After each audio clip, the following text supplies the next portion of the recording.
കോതമംഗലത്ത് TTC വിദ്യാർത്ഥിനിയുടെ മരണത്തിനു പിന്നിൽ ലവ് ജിഹാദാണെന്ന ആരോപണം ശക്തമാകുന്നു. മതം മാറിയാൽ മാത്രമേ കല്യാണം നടക്കുകയുള്ളൂവെന്ന് കാമുകൻ പറഞ്ഞതിനെ തുടർന്നാണ് പെൺകുട്ടി ജീവൻ ഒടുക്കിയതെന്നാണ് ആരോപണം. കോതമംഗലത്ത് മതം മാറാൻ പ്രേരിപ്പിച്ചതിനെ തുടർന്ന് പെൺകുട്ടി ആത്മഹത്യ ചെയ്ത സംഭവത്തിൽ ആൺസുഹൃത്തിനെതിരെ പോലീസ് കരുക്കൾ നീക്കി തുടങ്ങി. സോന എൽദോസിന്റെ മരണത്തിലാണ് പറവൂർ സ്വദേശി റമീസിനെതിരെ പോലീസ് നടപടിയെടുക്കുന്നത്. യുവാവിനെതിരെ പരാതി ലഭിച്ചിട്ടുണ്ട്. ഇതുകൂടാതെ പെൺകുട്ടിയുടെ ആത്മഹത്യാക്കുറിപ്പിൽ മരണത്തിന് ഉത്തരവാദി റമീസാണെന്നും വ്യക്തമാക്കുന്നുണ്ട്. പെൺകുട്ടിയുടെ ആത്മഹത്യാക്കുറിപ്പിലെ വിവരങ്ങൾ റമീസിനും കുടുംബത്തിനും എതിരെ പ്രത്യക്ഷ തെളിവുകളാണ്. മതം മാറാൻ പ്രേരിപ്പിച്ചെന്ന ആരോപണം പെൺകുട്ടി കത്തിലൂടെ വ്യക്തമാക്കുന്നുണ്ട്. ഇഷ്ടപ്പെട്ട പുരുഷൻ ചതിച്ചുവെന്ന വികാരത്തിലാണ് സോന ആത്മഹത്യ ചെയ്തത്. താൻ ഇഷ്ടപ്പെട്ട ആൺസുഹൃത്ത് ഇമ്മോറൽ ട്രാഫിക്കിന്റെ വഴിയെ പോയത് പെൺകുട്ടിക്ക് വലിയ ആഘാതം സൃഷ്ടിച്ചു. TTC വിദ്യാർത്ഥിനിയായിരുന്നു മരിച്ച സോന. സോനയുടെ ആത്മഹത്യാക്കുറിപ്പ് നമുക്ക് ഇങ്ങനെ വായിക്കപ്പെടാം. ഇങ്ങനെ ചതിക്കപ്പെട്ട് ജീവിക്കാൻ എനിക്ക് സാധിക്കുന്നില്ല. ഇമ്മോറൽ ട്രാഫിക്കിന് പിടിച്ച റമീസിനോട് ഞാൻ ക്ഷമിച്ചു. പക്ഷെ അവൻ വീണ്ടും വീണ്ടും എന്നോട് സ്നേഹമില്ലെന്ന് തെളിയിച്ചു.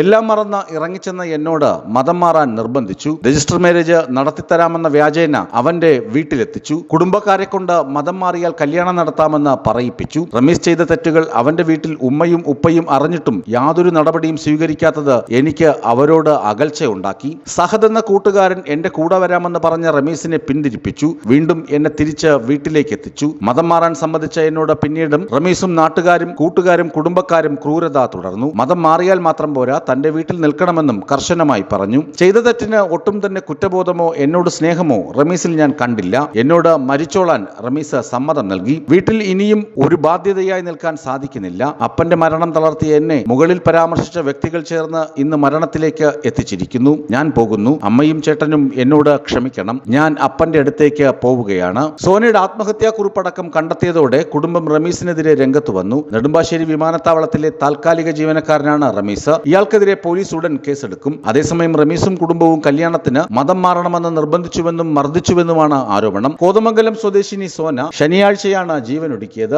വീട്ടിൽ കൊണ്ടുപോയി പൂട്ടിയിട്ട് സോനയെ റമീസും കുടുംബാംഗങ്ങളും മർദ്ദിച്ചുവെന്നും പെൺകുട്ടിയുടെ സഹോദരൻ പറഞ്ഞു. കോളേജ് കാലത്താണ് ഇരുവരും പ്രണയത്തിലാകുന്നത്. പിന്നീട് വിവാഹം ആലോചിച്ച് റമീസിന്റെ ഉപ്പയും ഉമ്മയും വീട്ടിൽ വന്നു. കല്യാണം കഴിക്കണമെങ്കിൽ മതം മാറണമെന്നും ഇല്ലെങ്കിൽ പള്ളിയിൽ നിന്ന് പുറത്താക്കുമെന്നും അവർ പറഞ്ഞിരുന്നു. മതം മാറാമെന്ന് സോന അവരോട് പറഞ്ഞു. ഈ സമയം അച്ഛൻ മരിച്ചിട്ട് 40 ദിവസം മാത്രമേ കഴിഞ്ഞിരുന്നുള്ളൂ. 1 വർഷം കഴിഞ്ഞ് വിവാഹം നടത്താമെന്ന് ഞങ്ങൾ പറഞ്ഞു. ഇതിനിടെ റമീസിനെ ഇമ്മോറൽ ട്രാഫിക്കിന് ലോഡ്ജിൽ നിന്നും പിടികൂടി. എന്നിട്ടും സോന ക്ഷമിച്ചു. ഇനി രജിസ്റ്റർ മാരേജ് ചെയ്യാമെന്ന് അവൾ റമീസിനോട് പറഞ്ഞു. കൂട്ടുകാരുടെ വീട്ടിലേക്കെന്ന് പറഞ്ഞ് വീട്ടിൽ പോയി അവിടെ നിന്ന് റമീസ് സോനയെ സ്വന്തം വീട്ടിലേക്ക് കൂട്ടിക്കൊണ്ടുപോയി. വീട്ടിൽ കുടുംബക്കാരും കൂട്ടുകാരും ഉണ്ടായിരുന്നു. സോനയെ മുറിയിൽ പൂട്ടിയിട്ട് മർദ്ദിച്ചു, മാനസികമായും പീഡിപ്പിച്ചു. ഇത്തരം ആരോപണങ്ങളാണ് റമീസിനെതിരെ നിലനിൽക്കുന്നത്. റമീസിനെ ഉടൻ കസ്റ്റഡിയിൽ എടുക്കാനുള്ള നീക്കമാണ് പോലീസ് തുടരുന്നത്. ഏതായാലും ലവ് ജിഹാദ് എന്ന ആരോപണവും ഇതിന് പിന്നിൽ മുറുകുന്നുണ്ട്. ന്യൂസ് ഡെസ്ക് വിസ്മയ ന്യൂസ്.